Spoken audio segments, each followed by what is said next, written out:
Hi everybody, I hope everyone's doing well. This video I will be sharing with you guys my initial thoughts on the new La Mer Soft Fluid Foundation. So if you guys are interested, do stick around.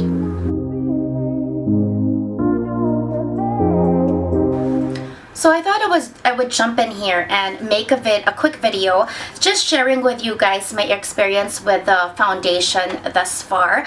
So I'll begin by sharing with you guys a few basics of the product. This retails for in Canada 119 Canadian, so probably about 100 US, and this is how the box looks. You get 30 ml, which is standard. It's an SPF 20 and it's a soft fluid long wear foundation. I forgot to say that. So apply prior to sun exposure. Stop use if irritation occurs or increases if irritation persists. Consult a healthcare practitioner. That's all it actually says. It doesn't actually make any claims. And then on the side of the box is the plethora of ingredients, and you can see how much ingredients there are in here. So at the end of the video, I am actually going to share another foundation, much more inexpensive, which I don't want to jump the gun, but probably would be a dupe just based on ingredients. But before that, I'm going to begin with the foundation itself. So it claims to be long wear. Now, when I apply this is, I guess, medium to buildable, semi-full, but it definitely is not full coverage. I have problematic skin right now. I have a few breakouts, which I've just somehow controlled in the past day or so, and it's covered up a bit. But when it was really flaring out, this did not cover it that much, even if I did pack it on in those areas. So just for finish. And the shade that I got is linen number 13, and in MAC I'm an NC 30. In Dior I'm a number 21. So I'm usually a medium, more of the medium range skin shade, and usually I prefer more of a yellow tone foundation for my skin. So I'm gonna begin by putting this in the back of my hand, and I'm gonna put a small drop.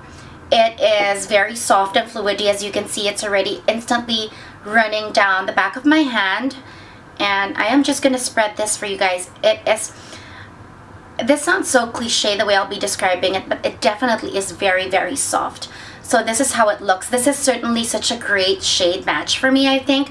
Let me show you, let me get one of my Dior foundations that I wear quite a bit. So this is the number 21 in the star. I think the star might be a bit more pale, I think, but if you can see the star foundation, I put a little dot right here. It is not flowing down as instantly as the La Mer, and I will just spread this. The star is actually a bit more tacky and dries more easily. So this is the star, which is actually a bit lighter and a bit more full coverage. You can instantly see that. You can see the finish of the La Mer as well, because this takes a while to dry down, and you can see that, but there is a bit more of a glow than the star. I think the star is more of a semi-matte. The La Mer is really like a satin, I should say. So this is the La Mer right here. So I've been using it on and off, like I said, and when I had very problematic skin in the past couple of days, it was a challenge for me to get on, especially if I did not have a base. And I also found that it was not as long wearing as I was hoping it to be, especially because the name itself claims it to be a long wear foundation. In the middle of the day, I usually would wear makeup 8 to 10 hours and then I would remove it. So like at the 4 or 4.5, 5 hour mark, I would see breakdown in my nose, and that was really not such a good thing for me. Although I would have to say that the first time I did try this out in a counter, I was very impressed with the texture and the consistency and the finish it actually gave. It is, when you put it on, it's not light coverage, it's instantly medium. So here it's a bit drying down right now, and it really does give a beautiful, just looks like your skin more polished look without looking really covered. The Dior Skin Star right beside it gives more of that covered look, but not cakey. But this one really comes closer to a just like skin kind of look. The only thing I had I had concerns with, I guess, is that there was still breakdown, and I am combination skin, so probably that could be a reason why. But because it claims to be long wear, I found that to be a bit disappointing because of its claim. So I do like the foundation. I usually would use it, I think, best. Do not use this with your fingers. It's not very pleasing to spread. The best finish for me is with a damp beauty blender. I think it just pats the foundation in and also stretches the product a bit more.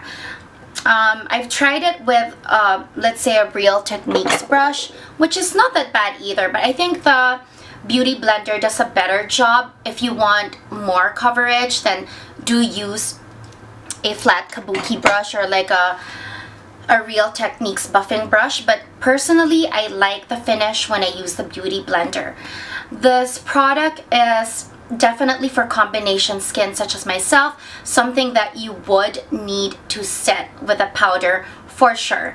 And currently in Vancouver, it's very dry and it's cold because it's winter, so I do not get as oily, but there is still a bit of a shine that is left behind, and I don't necessarily like that look. So if you see right here, this is not set. You can see the reflection. And if you like that look, if you have dry skin, I think you can leave it on its own. But personally, for me with my combination skin, I do still like setting this, and I think for longevity and just staying in place, it really helps when you set this with a powder.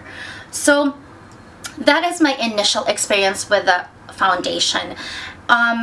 Do I love it? I don't think I love it. I don't think it's a bad foundation, but at the same time, it is not something that is a holy grail for me, or something that after I first purchased it, I would just reach for it on a daily basis, which is what usually happens to me when I come across a life-changing foundation, or one that becomes my holy grail. As soon as I purchase it, if I would just reach for it on a daily basis, then I know it's very, very good, because I do have a gazillion foundations. So for me to start just replacing what I'm comfortable with and what I really love is an extremely big deal. I think this foundation needs a lot of work. You do need to prime your skin. It performs better when I'm wearing Dior Dream Skin as a primer before that, or even today I found that it's worked so well with It Cosmetics CC cream under it, because I've tried it a few times just really on its own with a moisturizer, and it was just kind of slipping around. I think because it is soft fluid foundation, so I guess the formula really lends itself to that consistency and texture, which is honestly, it is the good thing about it is that it's extremely lightweight because of that. I mean, really, when you're applying it, I was just instantly impressed, because it was medium to full coverage, but without the weight that my usual other beautiful medium coverage foundations has. But I guess on the downside, or con for that, is that on its own, if you don't prime your skin, at least for my combination skin, it has a tendency to slide around or move around.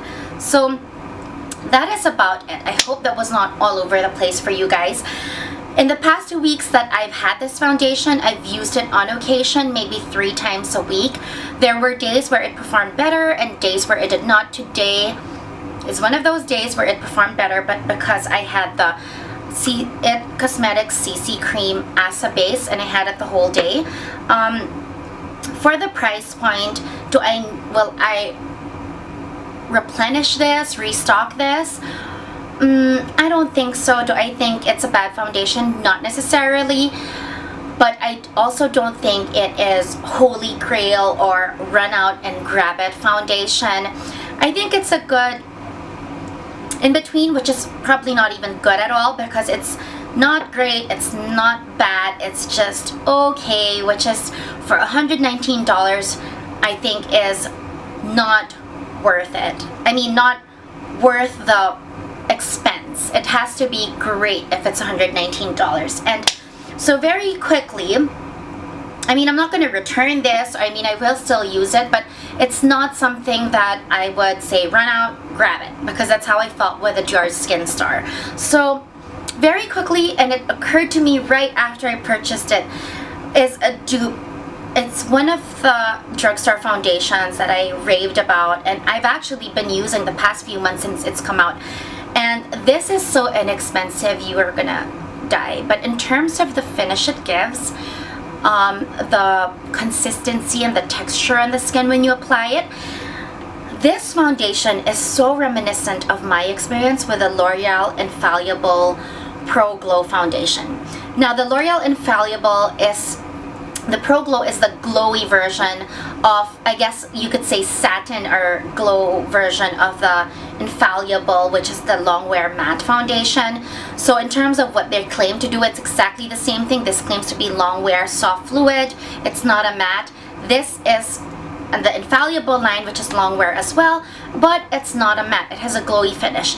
And to be honest, when I brought this home and I started using it, not in the counter, as in the first time I put it on, I was like, oh my god, this is like the L'Oreal Infallible. And the funny thing about this is the key ingredients, oxynacate, which is very common in a lot of foundations. Even Dior Skin Star has it.